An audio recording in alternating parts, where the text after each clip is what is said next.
سلام رضای سلام علیک به شما و تمام کسایی که همین اکنون بیننده هستند. زنده باشی. یک دو سوال از خود دارم.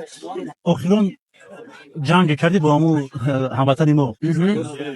مشکلی در چی بود که باختی همون بازی در همون جنگ؟ والا ما دمی با آخرین خیلی زیاد تمرین کردم، زیاد مشق کردم، یعنی همین پگاتوفکم خوب زور بود.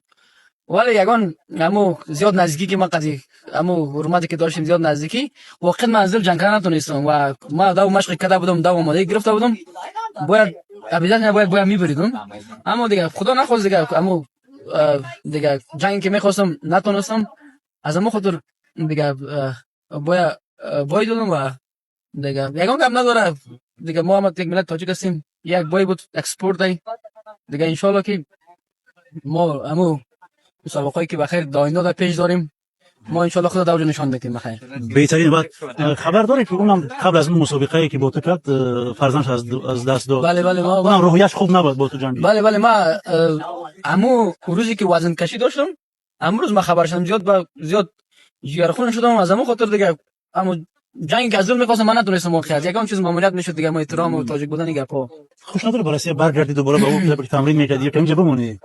والا رانوی دیگه بس که در روسیه مشق تمرین‌ها کلاب‌های خوب خیلی خوب است و ما از نگاه مثال اما اسنادی که نمیداد مثال اگه دکومنت پرابلم بود گپا بود، از همون خاطر ما اوج به ما کمک سخت بود زندگی کردن و اگه نه که به حساب تمرین و به حساب آمادگی و به حساب امکانات تمرین اینجا روسیه نسبت به خیلی متفاوت است و خیلی میتونه که ورزش خوب، مسابقات خوب، آگاهی خوب از مسابقات داشته باشی و ما بخیر کمی اسنادم گرفتم بخیر از اینجا. ما باز اگه داینداش دوباره از روسیه برمیگردم به خاطر تمریناتم ان شاء الله.